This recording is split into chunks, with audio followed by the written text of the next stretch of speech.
so many RPM. It is insane.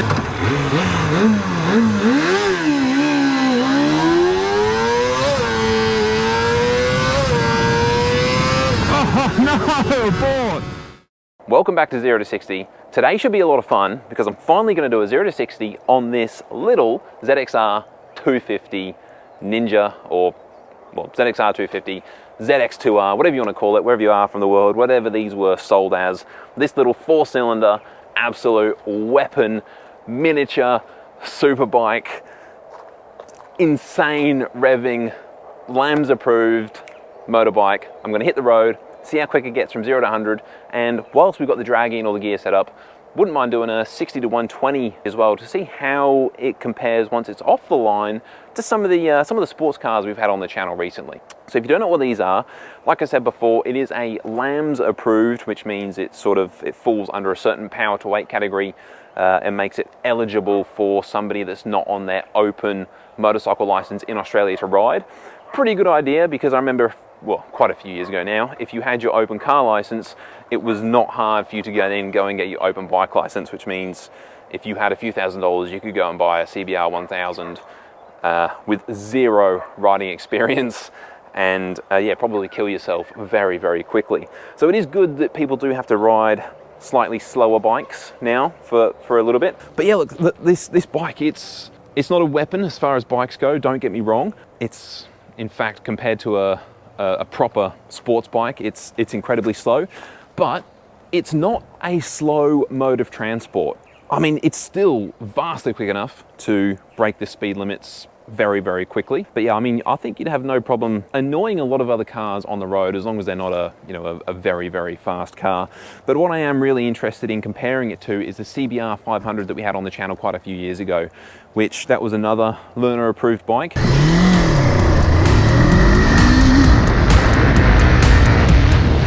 It's sort of the modern version of this. It was a sports bike, it wasn't a cruiser. It was a twin cylinder, whereas a lot of LAMS bikes now are even single cylinders, and that's why I bought this. There is so much character in this little old Japanese piece of machinery. It is just so cool, and although it's not fast, it is so much fun to ride, especially around the sort of twisty roads here. It's honestly, you can make every ride feel like you're on the Isle of Man without breaking the speed limit, which is something said for, and you can be revving it so high as well without breaking the speed limit if you want to.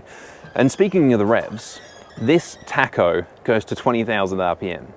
That is so cool. That is the first time I saw these tacho. This bike exists and this tacho goes 20,000 RPM. It was a long time ago. I thought, man, I'm getting one of them. At some point, I have to get one. I just have to play with it and enjoy some of those sweet notes. Because 20,000 RPM, it's hard to get an engine to rev that high. Not just in bikes, but in anything. I mean, that's Formula One levels of RPM. The old school, epic sounding Formula One levels of RPM.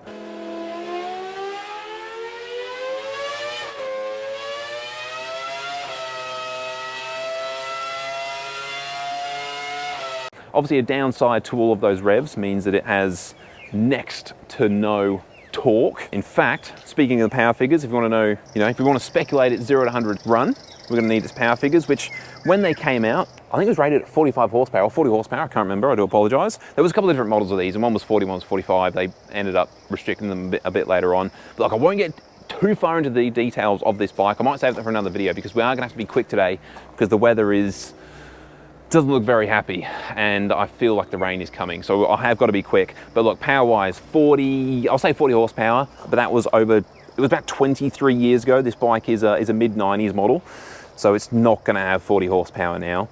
And torque, it used to peak at 24 Newton meters, which is just nothing. And compare that to the CBR 500 that we had on the channel. That was a similar power, but it had nearly double the torque, and double the torque at half of the RPM. So this has similar power, actually a little bit less power, and a lot less torque, but that's spread across much more RPM. So it's going to be a lot harder to get off that line than that CBR.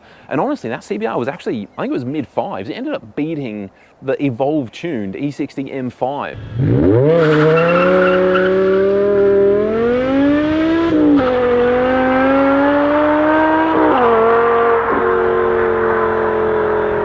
at the time was pretty mind-blowing that you could do that on a learner's bike. So it's not going to be that quick, and officially these are rated at 6.3 seconds 0 to 100. So again, now that it's over 20 years old, you compare that to some of the cars that we do that are 20 years old or 10, 15 years old, and they're usually around 1 second slower than their factory claim time. So that's going to put this, you know, into the 7s, which I hope I can actually get into the 6s, but I wouldn't be surprised if it is a, you know, maybe a 7.1 to a 7.3, something like that.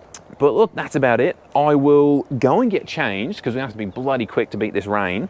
I'll fire it up so you can hear this thing, because it just sounds like a miniature ZX10 or a ZX7 or a, you know, like a mini Gixxer. It is so cool. Let's get to it. Whew, okay, got the draggy, so I'll turn that on and just have a listen to this. Now, it is obviously a old school carby bike, so she's got a choke. So pull the choke and let's see how reliable this old school high revving little engine is. Oh. Just like that.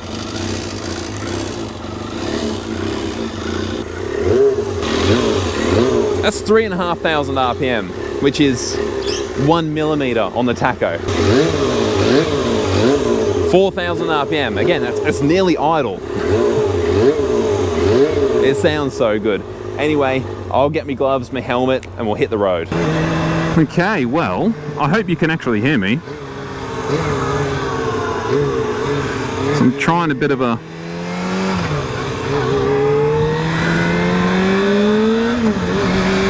trying a new mic setup.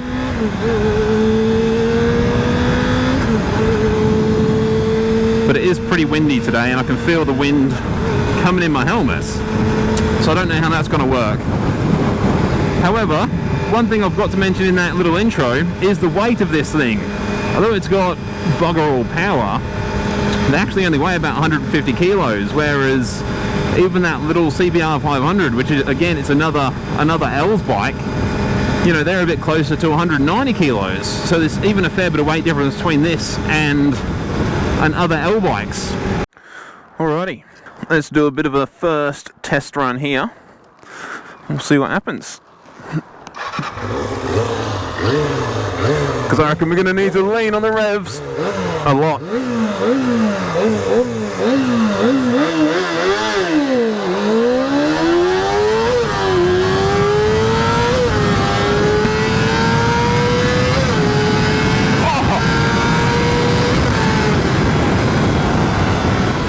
So many RPM, it is insane. It's actually ridiculous.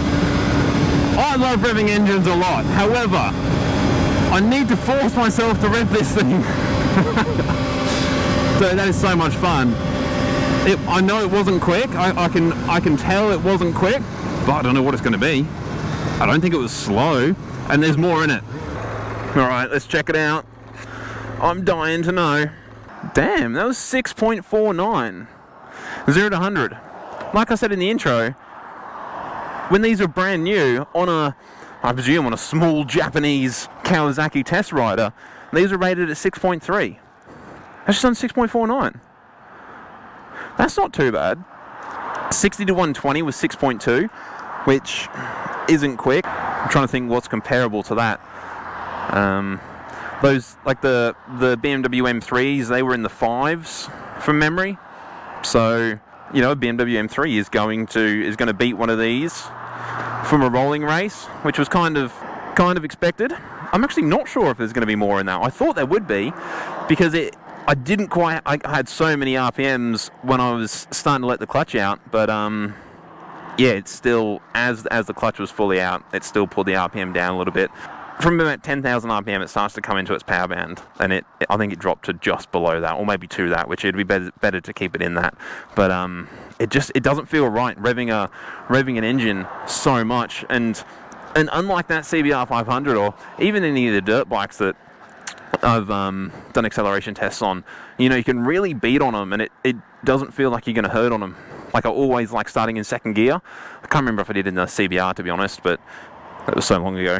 But in this, I don't think this would like a second gear launch, especially at, you know, 14 or 15,000 RPM.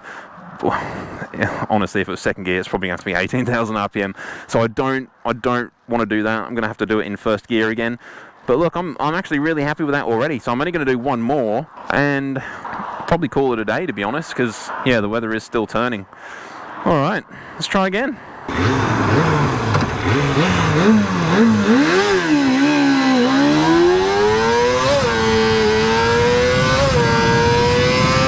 Oh no, abort. Oh, I tried to slip the clutch in first gear a little bit too much. I think it maybe got a little bit too hot.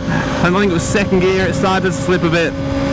Oh no, I'm sorry, little old antique piece of machinery. And that's probably my fault.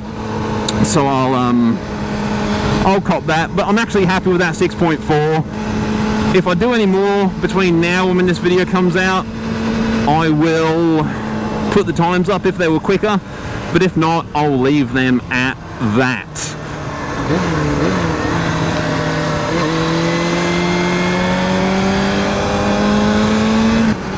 One thing I was going to do in this video, but look, it's dragged on a bit already, but I was going to actually do a bit more of a ride, not just on a flat open road, because that is where this bike really comes into its own, and that's where you start to have a lot of fun on it, is through some twisties. So yeah, if you do want to see a video like that on this, or a review style video on this bike, then let me know in the comments below.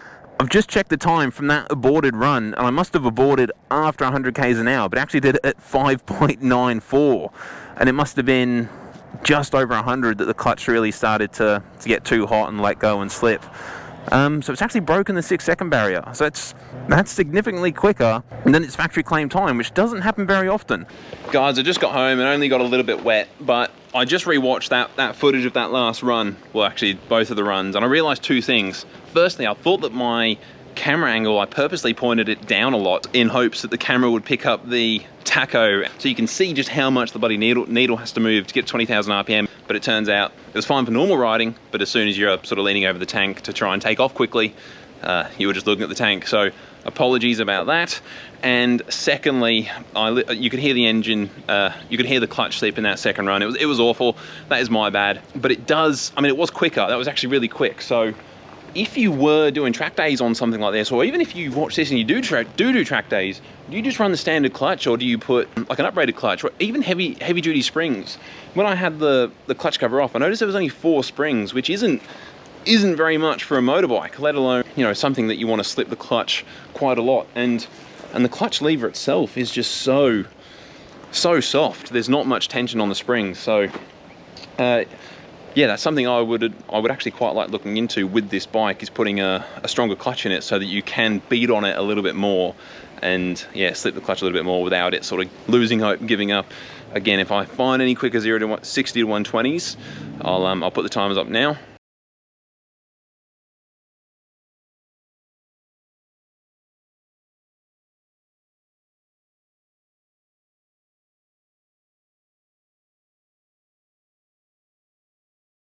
But if not, I'll see you in the next one. Thank you very much for watching, guys. Peace out.